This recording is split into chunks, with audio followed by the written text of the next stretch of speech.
Hello, people of the internet, and welcome to this video of automation, where today I will be attempting to build a competitor of sorts to the 2016 MG6. Yes, I got there eventually. I remembered that it was called MG6, not MG5 or something weird. Anyway, I want a body of the last 20 years, I would say, because I'm trying to compete with a 2011 vehicle, yes, but I believe the MG6 had parts of Rover 75 in it, which was a late 90s vehicle in itself.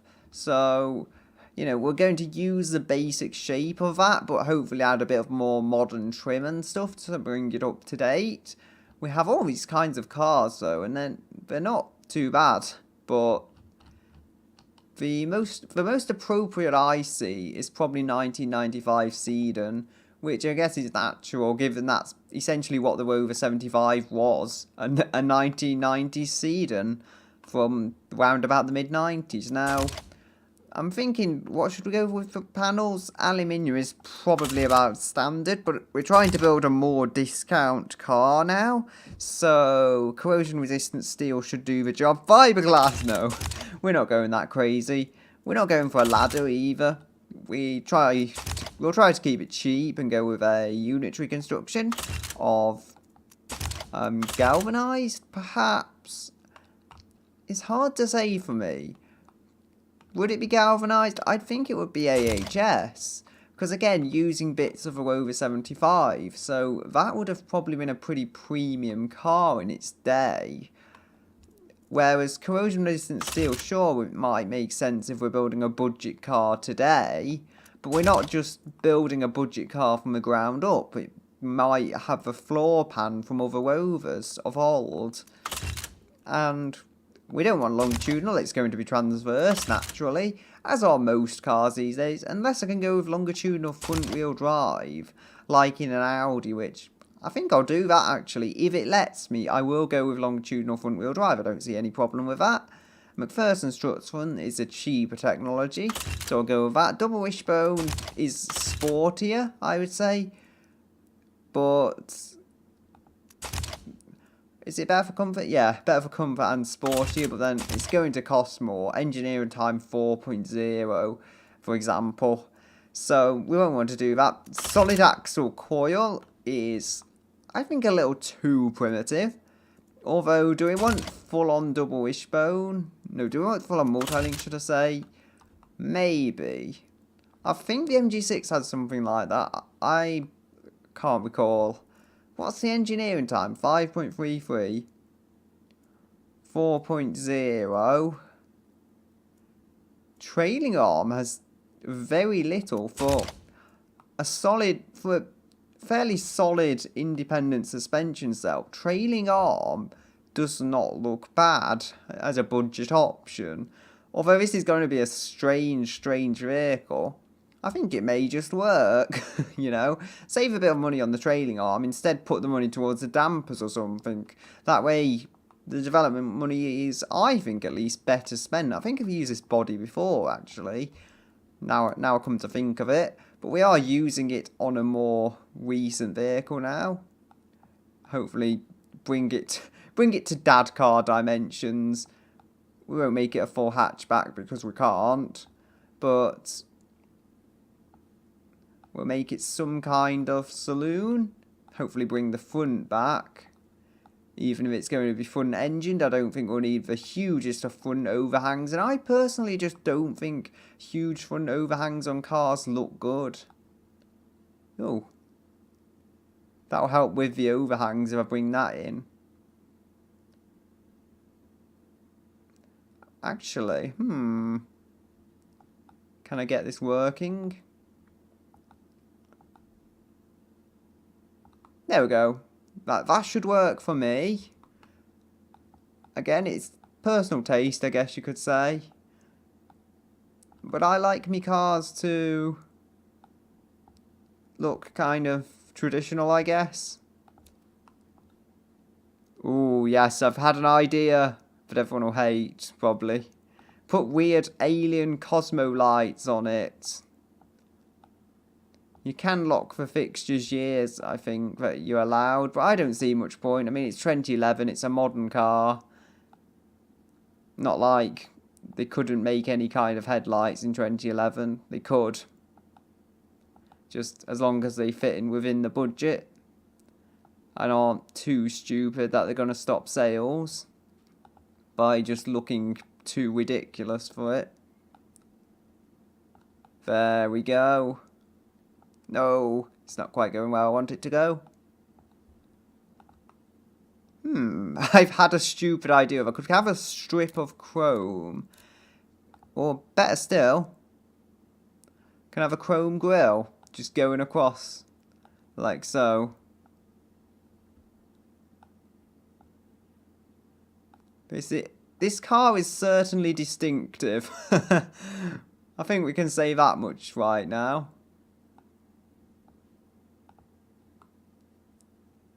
If I could enlarge this grille just a bit. Just a touch.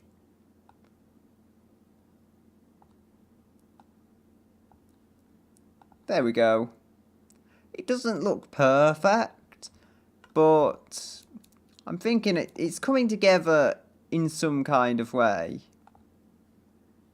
Ooh, automation with wings. To be honest, I think what this deserves is just a standard badge. I don't want to overdo it. It's a standard cheap car. We want to keep it standard. Although the MG6 did have an MG badge. I mean, I'll try and make it sporty, I guess, in the same nature. I've got trailing arms. A lot of the good sporty BMWs have all used that suspension type, so that should add some sportiness to it. We can add a number plate, sure. Automation. Thing is, a lot of modern cars, I think, have too many vents, more than they necessarily need. But then that's how we complete the design. I think I can make this with less vents, though. If I go about it correctly. Do I want chrome there? Nah, I shouldn't need too much chrome on the car. This isn't a luxury car after all. You can make it look nicer with chrome, but there's not necessarily a point in throwing chrome at it for no good reason. Chrome for the sake of chrome, really. Yeah, if it's an old Luxo barge or a crazy supercar of the 20s or whatever, maybe throwing chrome at it can make sense, but not in this case. And oh look, my car is kind of smiling. I think I need to move these down though. Ooh, what have we done? We've messed up everything. Physics and all, they're not happy. The physics are out at my door, begging that I do something about them. The physics are on the street. We need to keep physics off the street. Okay, what else? I don't like that. It looks weird. It looks like a genetically modified fish. Is probably how I would describe that. And we can have random huge air intakes here. That will fulfill our sportiness, I think. But what can we have between the number plate and them? Fuel caps. Nah, we're not going to have random fuel caps on the front for no reason. Is that just a hole into the engine bay? Don't want to mess with a number plate. Want to mess with a thing behind it. That is just a random gaping hole. Okay, not quite what I'm looking for. If I invert one of these and turn it upside down, which I think is a GTR bumper actually. Sure, we're going to use a GTR bumper because it works. As I'm saying about modern cars having too many vents and things, I know that's going to cover up the number plate. There's not much I can do.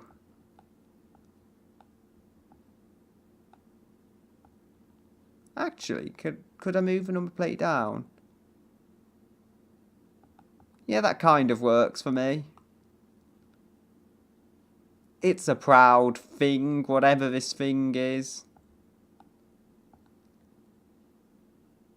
Just move it down a little, and I think that fits. If only the number plate was in the right location. It's not, but there's not much I can do about it. And I think a bonnet scoop, not scoop, a bonnet hump, lump, whatever you call it, would add to it. Scoop and this one.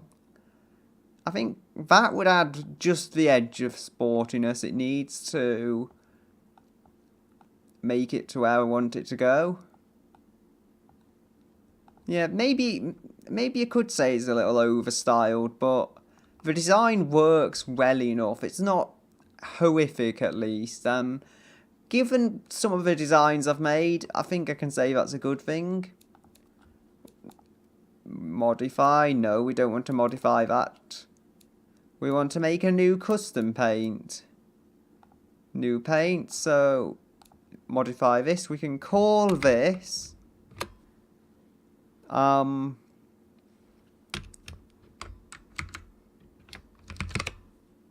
yeah, meepy. I don't know. My mind's just broke. Pink. Flake shine.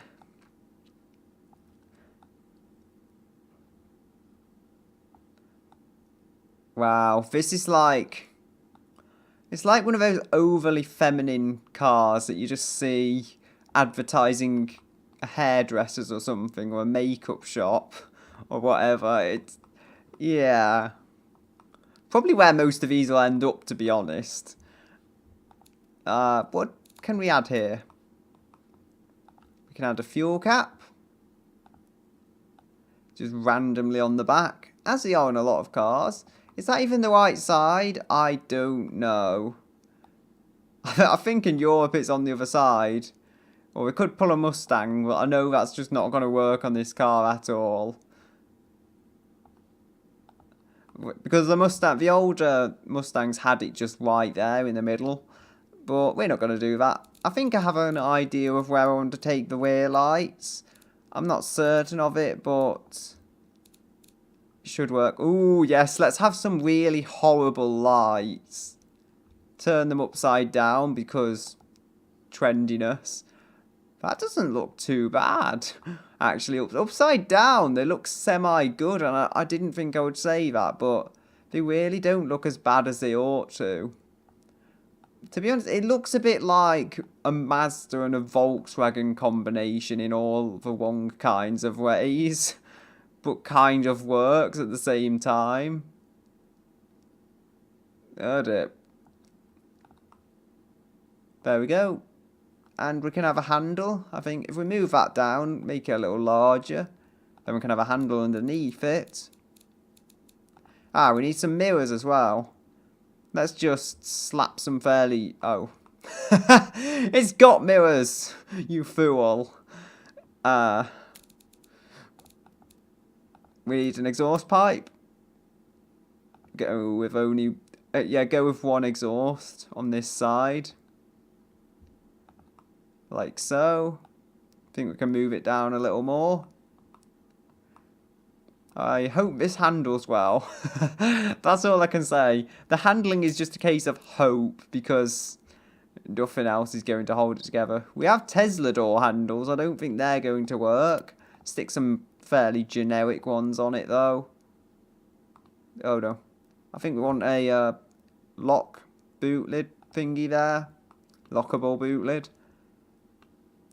We can have non-lockable ones on the rear. And lockable ones on the front. I like how it duplicates it. For some reason I thought it wasn't going to do that.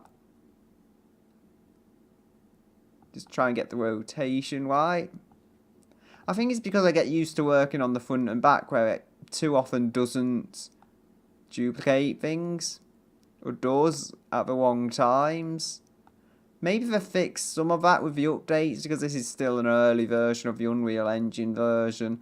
It's a very good looking game, and thanks to the power of overclocking, I'm able to run it on max settings now, but, you know, It's not perfect yet. Come on. There we go. Excellent. I'm happy with this, I think. Door handles may be a little too high, but, I mean, what you're going to do about it is, it's not the biggest problem in the world.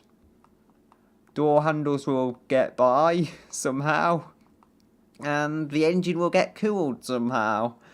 What engine do we want? We want something on the front, so I think an inline 4. Now, I don't want to mess with the years, because I'm just thinking I tried to do that before and it went horribly wrong and backfired dreadfully on me, so that's not going to work. What I do want to do, however, is basically make an engine to 2000 spec. So I think if we keep it cheap, cast iron block and head, but we'll have dual overhead cam. So it's going to be heavy, but at least it will be heavy and efficient, if that makes sense. What is the pricing difference? Weight difference is quite high. Engineering time difference is quite high.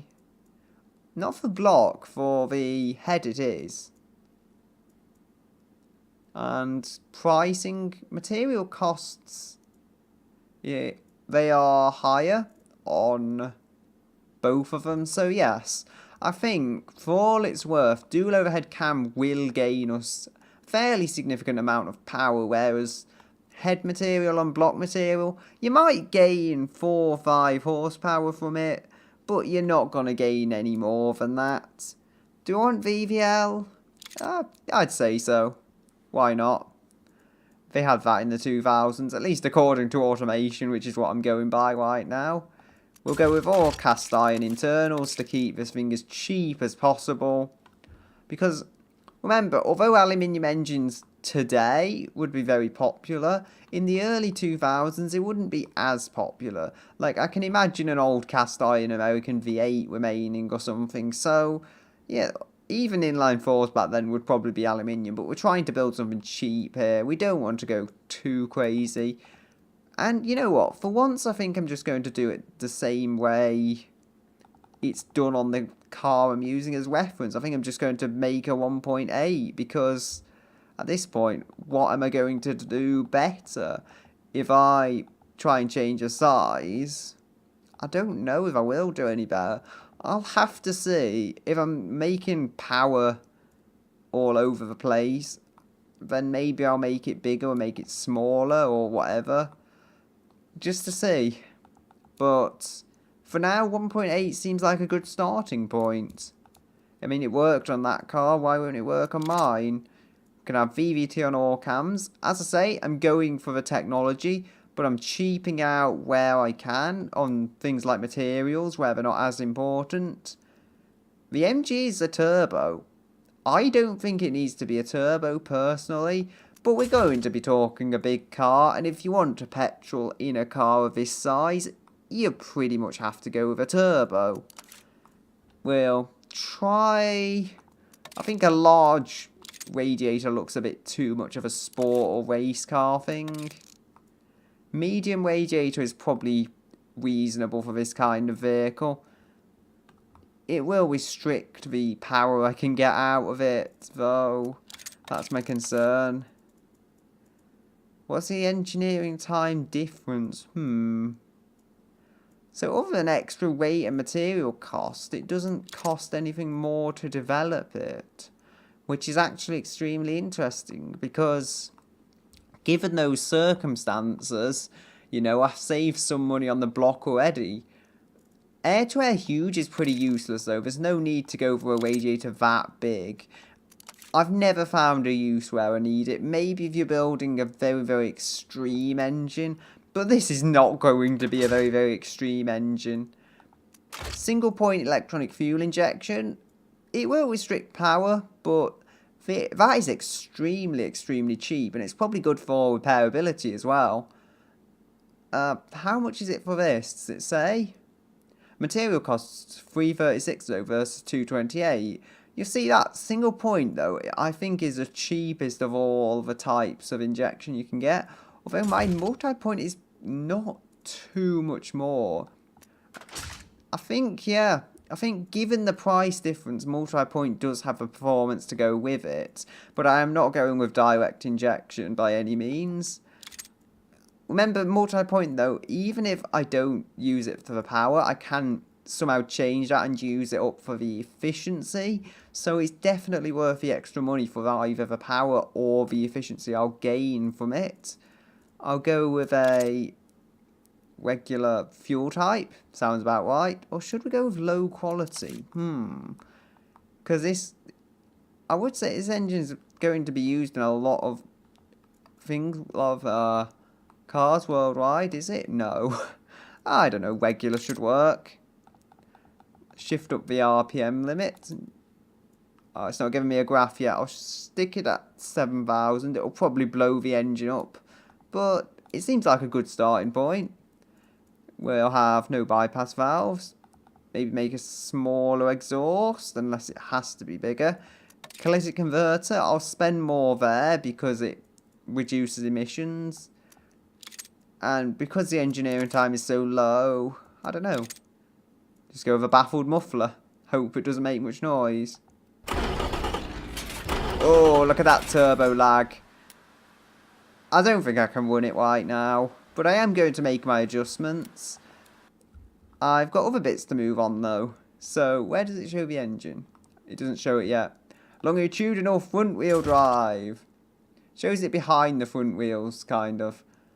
But it was in front of the front wheels on certain Volkswagens and Audis that use that front engine, front wheel drive, longitudinal layout. We want a manual transmission, 5-speed. Top speed, I don't know, 160, 178, whatever.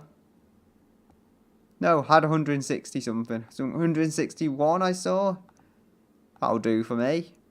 Probably too fast, but it's a start. Open differential. And we don't need any fancy differentials, that's for sure.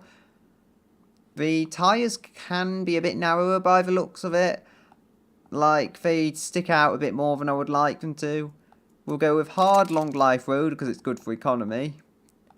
I don't want to go with 185, well, less than 185s. Although it's a cheaper car, it needs a grip, let's say. We need some grip to actually keep this thing at a safe level and make sure it's not sliding all over the place whenever you try and take a corner with it. There we go. I've succeeded in my evil plan to make the wheel arches slightly bigger. Although, have I? The headlights are getting a bit upset. No, headlights. No, I was on the fixtures menu and it's gone. Oh dear. What have I done? What have I made the mistake of doing? Headlights. I don't know. Okay. That is just not letting me fix it. Okay. Do I have to send the bodywork back in? No, that's not fixed it. Very, very strange. Oh well. Moving on. We need some steel wheels, or do we not want alloys? Yeah, let's have alloys. Make it look fancier. On our probably mid-spec MG6 model. That engine in there. Ooh. Cast iron. And we want drums, no. Solid discs at the front. I'm just thinking, we did have wheels, didn't we? We had fixtures. I think it was somewhere around there. It let us change the wheels. So if I go to wheels. There we go. Not quite what I'm going for. They need to be made bigger, perhaps. Yeah, I don't know. I find these weirdly fit. For obscure reasons that'll be on my understanding. I think if I go back here. 16s are about right for it. Like donk wheels, yes. and minimise the tread just a little because it was getting quite ridiculously big, I think, from standard.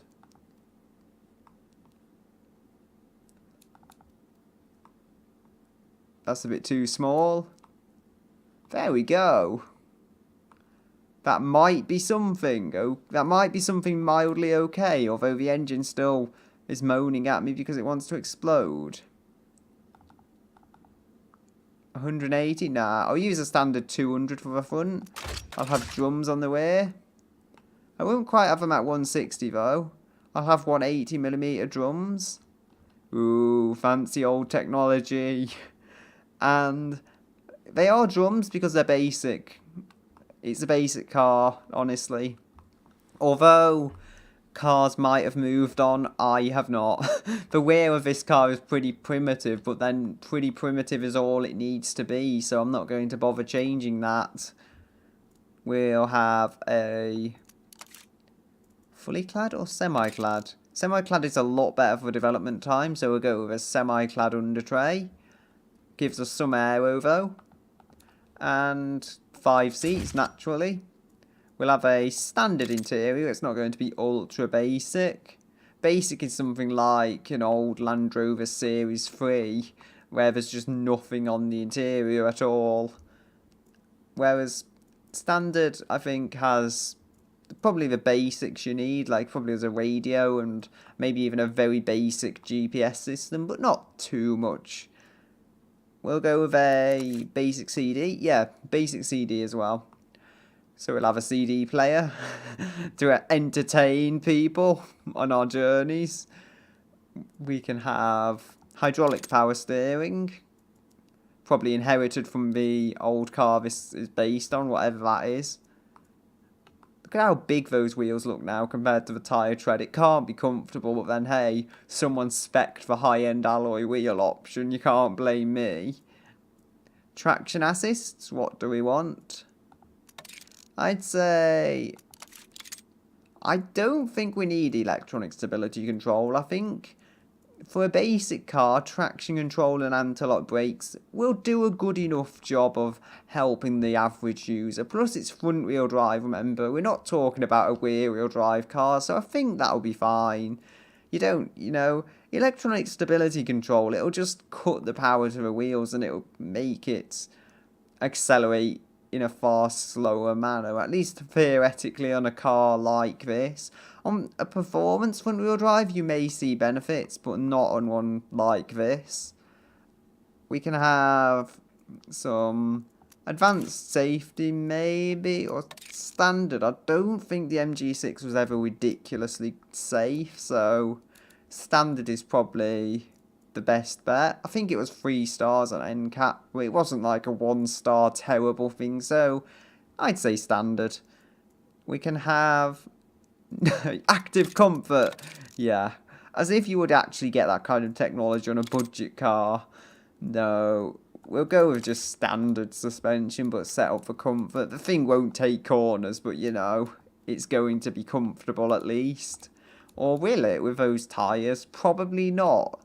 But I do what I can. 1280 kilos. Wow, this is light. If I can get power out of it, how does it even do 53 miles per hour when the engine is blowing up? That's perhaps the bigger question.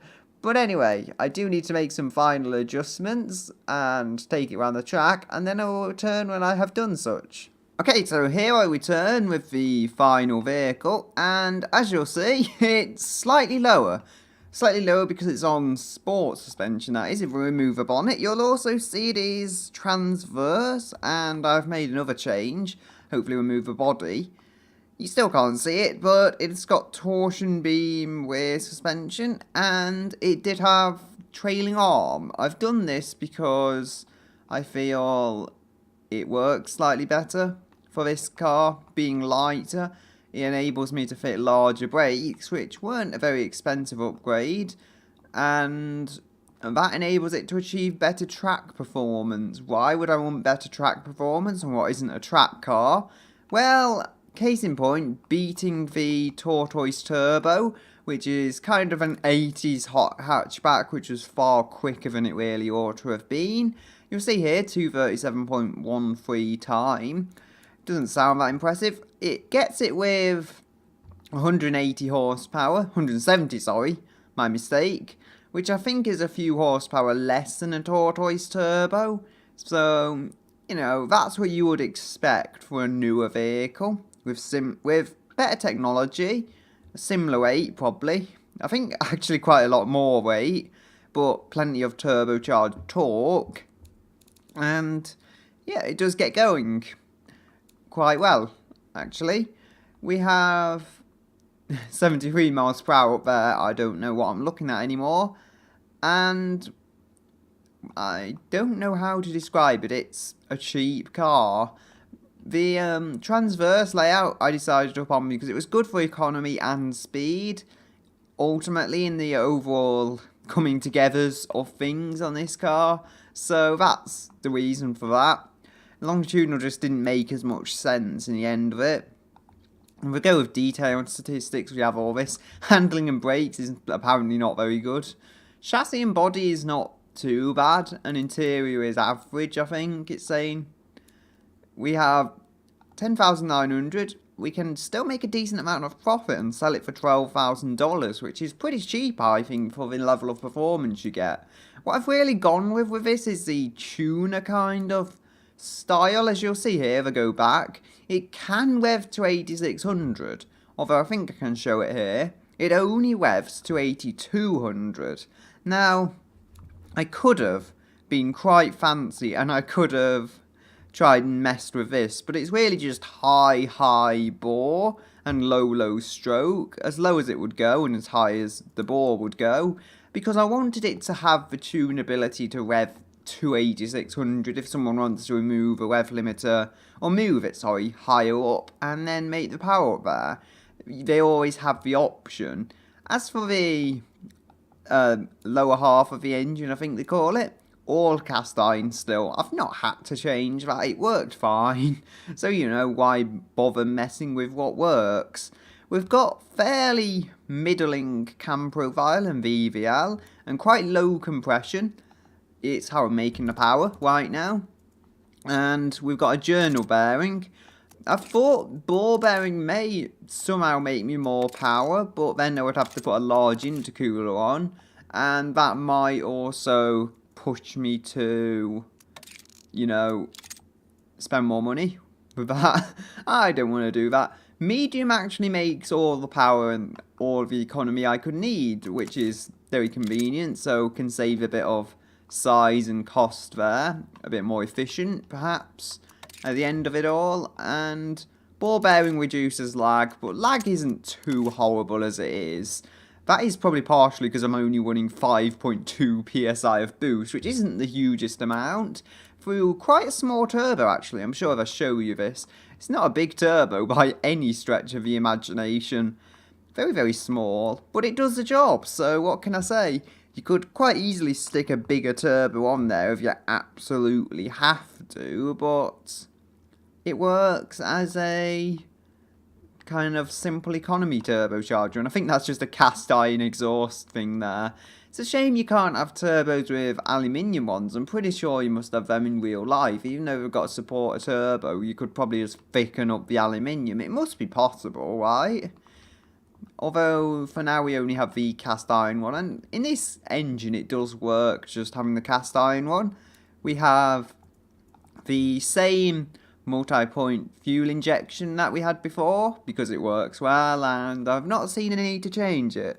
I've not felt desperate to go to direct injection, but single point saps power from it too much for it to be comfortable for me. Just look at this power curve though.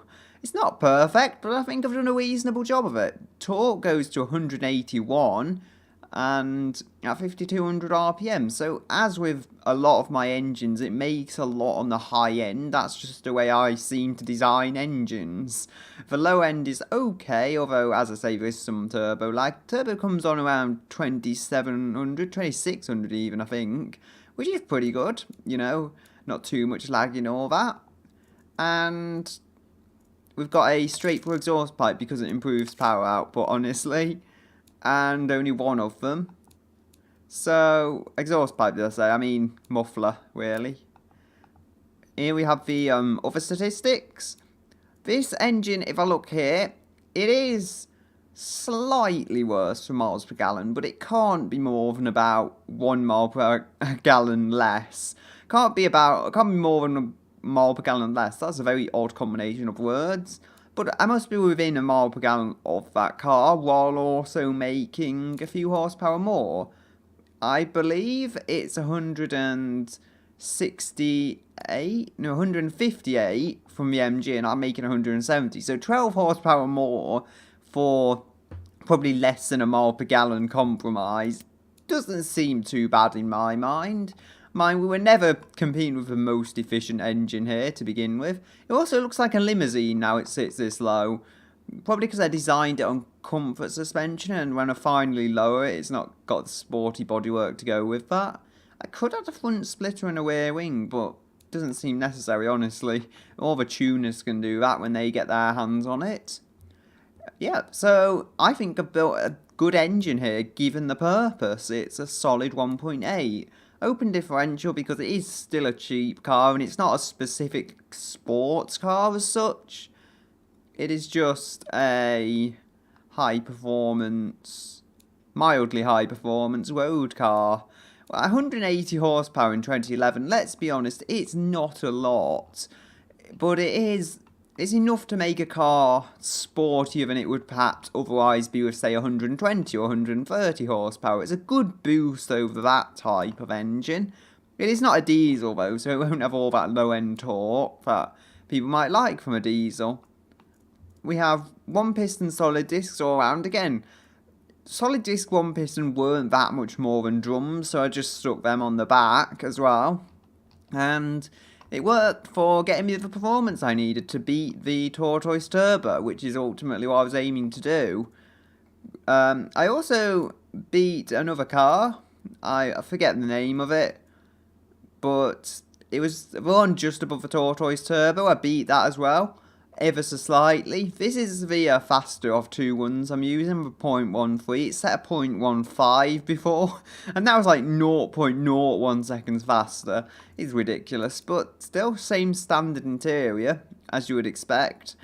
I feel I've built a pretty good car here though. It's on point for price. It's sporty as you would expect a MG style of vehicle to be. And why don't we take the bonnet off again? Sure. And we could take fixtures off, but that would remove everything. There we go. It's typical having a transverse engine. I didn't want to be a bit different and use longitudinal, but as I've said, it just didn't work in this vehicle. And having more front mounted weight is not a particularly bad thing in a front wheel drive where you want it to be sporty, because you want all the grip where the front wheels are. You don't want the grip on the rear wheels. That is completely useless to how a car will handle. But anyway, we've got everything I think gone through on here. What else can I talk about? The sound. I don't think I've gone through how it sounds, so I'll start it up now. This will be quietened in the editing, thankfully.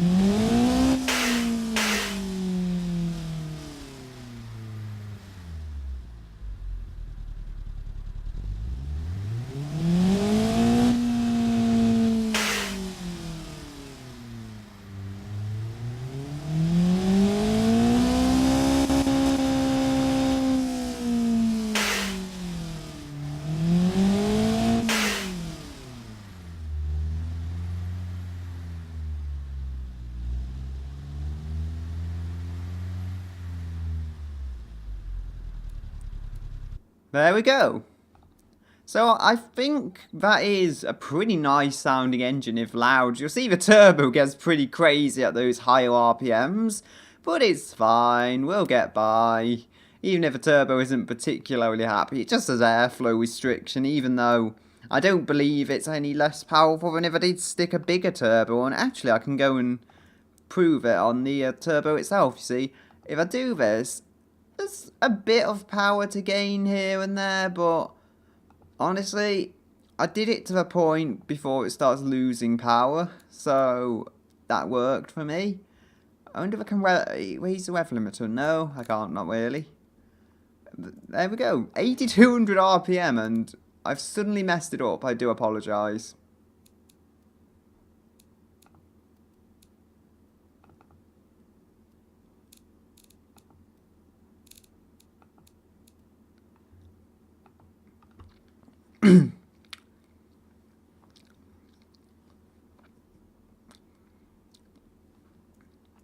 Okay, so that's all sorted now. I am still on regular fuel, I'll mention that, and a standard intake. Performance will increase power, but I've not used that because it's not a performance car. It is, as I say, just a faster road car.